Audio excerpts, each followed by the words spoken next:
Hi there. It's been a while since I've been on. I want to wish you all Happy New Year, even though January is just about over.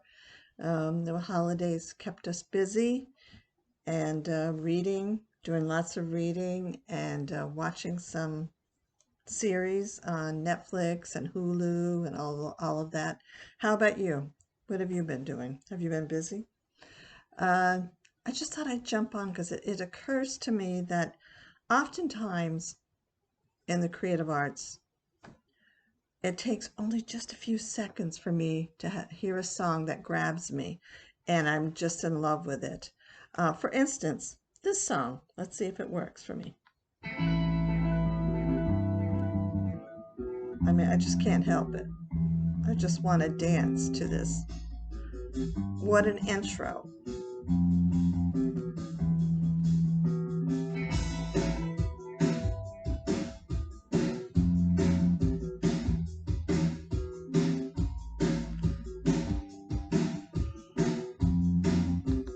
So that's The Cure, called The Love Song, and I've enjoyed the song for years. And whenever, no matter where I am, if it starts playing, I want to dance to it. But it just leads me to wonder what different songs, how they grab you, and you just immediately know you enjoy them. For instance, my son laughs at me when we're in the car and I hit scan on my radio, and it just goes through several cycles because there's nothing that's grabbing me. And finally, maybe I'll hit stop when a song does come along.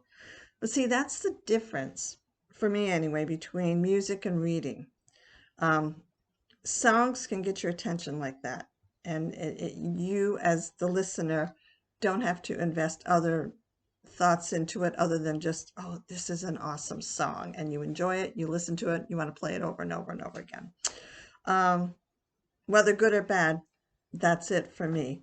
But for books, well, books are much more of a challenge to get your reader to want to read the whole book or at least get invested in it.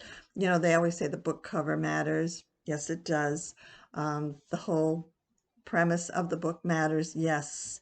But as a writer, you have to grab your reader within the first few pages. And I work with a lot of writers, and they're like, oh, you just have to get into the book. You have to read it because that's when the story actually happens. And by then, a lot of people are just like, no, I'm going to shut the book and just not bother with it again. However, there are some books that you just know the beginning that you want to read more. Um, I want to share some opening lines with you from some of these books. One of the great opening sentences, and well, most of us have heard of it, it's called Me Ishmael. And we know that that's the opening line from Herman Melville's Moby Dick. Now you're like, call me Ishmael. Okay. You want to keep reading the next sentence from that. And I'm guessing that schools still teach that in their literature classes, but and it can be a difficult read, to be honest with you, but at least the first sentence grabs you. One of my favorites is I Am an Invisible Man, and that's by Ralph Ellison. And I've read that book at least 3 times because I wanted to get a better grasp on it. But let me read you the first paragraph because I think that that is so powerful. I am an invisible man. No, I am not a spook like those who haunted Edgar Allan Poe, nor am I one of your Hollywood movie ectoplasms. I am a man of substance, of flesh and bone, fiber and liquids, and I might even be said to possess a mind. I am invisible, understand? Simply because people refuse to see me.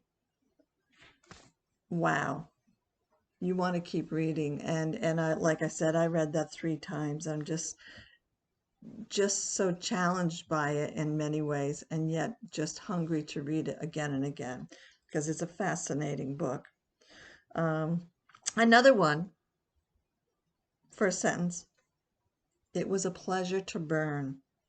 Again, another classic, and that was from Fahrenheit 451 by Ray Bradbury. Here is a more contemporary book, because I read some classics to you just now, but some books today have such interesting beginnings, and then so this is one of them, and it's Shuggie Bain by Douglas Stewart. Here's the first couple sentences. The day was flat. That morning his mind had abandoned him and left his body wandering down below. What's he saying there? I have to read more. I want to know more. And I encourage that to writers because it's so important to pay attention to how you're opening your book and create something that the reader wants to keep reading. I'm going to, because this is my video, I'm going to share a couple of my books, the openings from them, because I worked hard on them and I want to see if they grab you. So here's the opening line from Without Grace. The first time I began to understand that the words gone and dead have different meanings, I was about 6 years old. Does that make you want to read more? What is she talking about? I'm actually working on the prequel to Without Grace, and I'm enjoying it quite a lot, even though I thought it was finished, and my agent assumed it was finished as well. He liked it, but an editor gave me some really awesome constructive criticism. I can talk. And so I decided to jump in and rewrite it, and I'm having a blast doing it. And then my second book that was published, called Of Little Faith, here is the beginning of that one. I've been away for a while, but now I'm back and surrounded by the familiarity from my younger days. There is the same coffee table, now scratched with age. Up against the wall near the stairs is the stereo console with the built-in turntable, except the needle is broken. The brown couch I am sunk in is threadbare and faded. Yes, it's all familiar, and so is the reminder that I don't belong here. I wonder how many younger readers know what I meant by the needle is broken on the turntable. But yeah, that was the beginning of Little Faith, a book that's near and dear to my heart as well. So I won't take up a whole lot more of your time. Thank you for listening, watching. And I want to know what you'll be doing this Saturday night. What I'll be doing, probably after helping my son shovel, because we're supposed to get a major snowstorm this weekend. Yay! I don't mind the snow. So if you don't have plans, how about joining John Barber and me live? We're going to be live. This is the first time we're doing live on Talking Movies at 10 p.m. Eastern Standard Time. And we're going to be talking about what else? Movies. John's going to be showing some clips from certain movies that are really powerful clips, and then we're going to be discussing them, and we want you to weigh in on them as well. And you can find us on bbsradiotv.com, and there'll be a phone number there that you can call in and hopefully get on and discuss these movies. The first one, I believe, is going to be Network, so that'll be a lot of fun. So there you have it.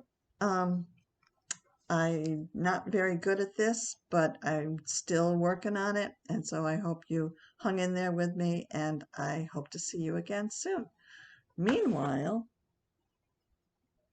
I